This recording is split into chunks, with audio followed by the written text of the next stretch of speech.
Hello friends, सफलता academy Lucknow channel में आप सभी का स्वागत है। आज हम लोग छंद के बारे में पढ़ेंगे। छंद में पेपर में जो क्वेश्चन छंद से पूछे जा रहे हैं, हमारा टारगेट है सीटीटी, टीईटी, बीएड, लेखपाल, अन्य प्रतियोगी परीक्षाओं में, इसलिए हम बहुत ज़्यादा डिटेल में नहीं जाएंगे। ट्रिक्स से हमने बनाया है और ट्रिक्स से ही आपको पढ़ाएंगे। छंद कितने, हमें छंद में पेपर में क्वेश्चन कहाँ से पूछा जाता है? दोहा, सोरठा, चौपाई, रोला, बरवै, ये हमें पढ़ने हैं 5। सबसे पहला हम दोहा की बात करते हैं। दोहे से क्वेश्चन क्या बनेगा? या तो डिफिनीशन आती है या तो एक लाइन दे करके फिर पूछा जाता है कि ये क्या है। तो जब हम डिफिनीशन की बात करते हैं कि दोहा किसे कहते हैं, तो दोहे में पहले और तीसरे चरण में 13 मात्राएं होती हैं। दोहे की डिफिनीशन है कि प्रथम और तृतीय चरण में 13 मात्राएं, जबकि द्वितीय और चतुर्थ चरण में 11 मात्राएं होती हैं। ठीक है, तो दोहे की डिफिनीशन क्या हो गई? पहले और तीसरे चरण में 13 मात्राएं, जबकि दूसरे और चौथे चरण में 11 मात्राएं होती हैं। तो मात्राओं से अगर क्वेश्चन बनता है तब तो आपको क्लियर हो गया कि पहले और तीसरे में 13। इसको हम लोग ऐसे भी कह सकते हैं कि विषम चरणों में 13 मात्राएं और सम चरणों में 11 मात्राएं हो तो उसे दोहा कहते हैं। ठीक है। सोरठा, दोहे का ठीक अपोजिट सोरठा होता है, यानी कि पहले और तीसरे चरण में 11 मात्राएं और दूसरे और चौथे चरण में 13 मात्राएं होंगी तो सोरठा होगा। ठीक है।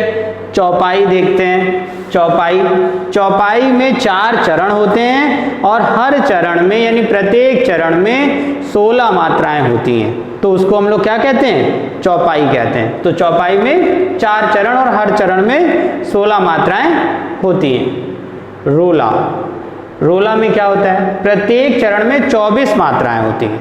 रोला में प्रत्येक चरण में 24 मात्राएं होती हैं, तो उसको हम लोग रोला कहते हैं। अब देखते हैं बरवै क्या है?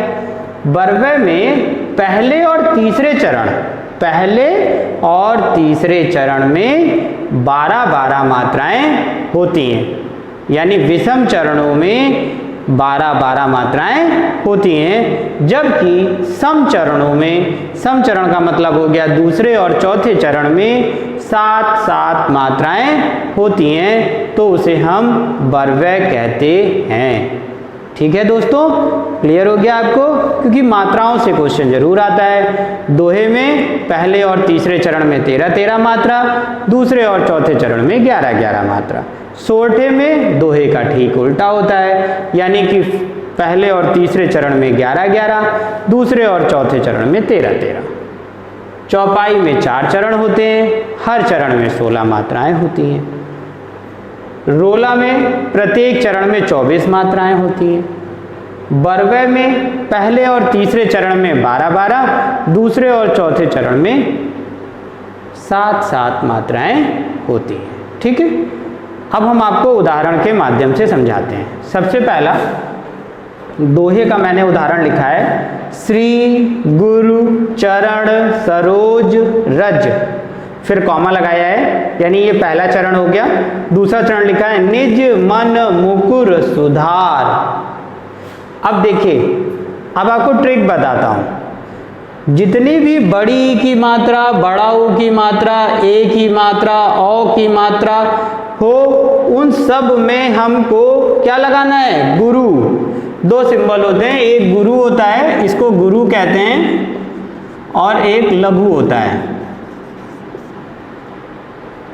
तो गुरु और लघु, जितना भी बड़ी, बड़ाऊ, ए, ओ, औ, इस तरह का जितना भी होगा सब पे गुरु लगेगा। गुरु का मतलब 2 से प्रेजेंट होता है और लघु को 1 से हम प्रेजेंट करते हैं। तो देखिए, हमने श्री गुरु चरण सरोज रज, ये पहला स्टेप है और पहले चरण में 13 मात्राएं, तो 13 मात्राएं देखिए, श्री के ऊपर हमने गुरु लगाया है, गुरु, गुरु में एक एक लघु लगा है, च र ड़ सिंगल वर्ड है, लघु लगा है। सरोज में लघु, गुरु लघु लगा है, फिर रज में लघु।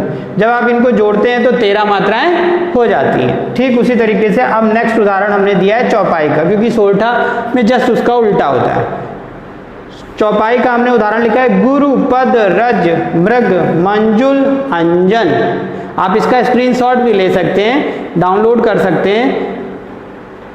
अब यहाँ पर आप देखिएगा, जैसे गुरु में रू जो लिखा है ना, गुरु होता है, गुरु नहीं होता, गुरु होता है, इसलिए रू में जो है लघु लगा है, गुरु नहीं लगा है। ठीक है, तो इसलिए 1 1 लिखा है। फिर पद, सब में जब मात्राएं लगाएगी तो इसको जब आप गिनेंगे तो यहाँ पर 16 मात्राएं आएंगी। देखिए 1 2 3 4 5 6 7 8 9 10 11 12 13 14 15 16। ठीक है, रोला में प्रत्येक चरण में 24 मात्राएं होती हैं। तो 24 मात्राएं, देखिए हमने उदाहरण लिखा है, जो जगहित पर प्राण निछावर है कर पाता। क्लियर है?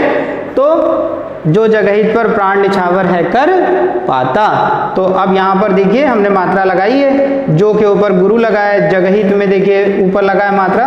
जब सबको जोड़ते हैं तो रोला में 24 मात्राएं आ जाती हैं। 2 3 4 5 6 7 8 9 10 11 12 13 14 15 16 17 18 19 20 और 4 24।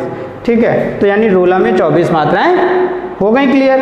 बरवे में पहले और तीसरे चरण में 12 12, दूसरे और चौथे चरण में 7 7 मात्राएं होती हैं। तो उदाहरण देखिए मैंने क्या लिखा है, शरद सुवारिद में जन्म, ये पहला चरण है। तड़ित बिहार दूसरा चरण है। ठीक है, तो अब जो है शरद सुवारिद में जन्म में मात्रा जब लगाई गई तो 12 मात्राएं हो गई। 1 2 3 4 5 6 7 8 9 10 11 12। ठीक है, तो दोस्तों छंद को हमने बहुत ही ट्रिक के माध्यम से आपको बढ़ाया, जिससे कि आप कम से कम समय में छंद को जान जाएं। क्योंकि मात्राओं से क्वेश्चन आता है या आपको लाइन दे करके पूछता है, तो जब लाइन दे करके पूछेगा तो फिर आपको मात्रा बिना लगाए आप नहीं जान पाएंगे। तो इसलिए आपको ये बात यहाँ पर ध्यान रखनी है कि जो है गुरु और लघु को हमें कैसे लगाना है। ठीक है दोस्तों, हमारा वीडियो आपको पसंद आए आप लाइक और शेयर जरूर करें। Thank you.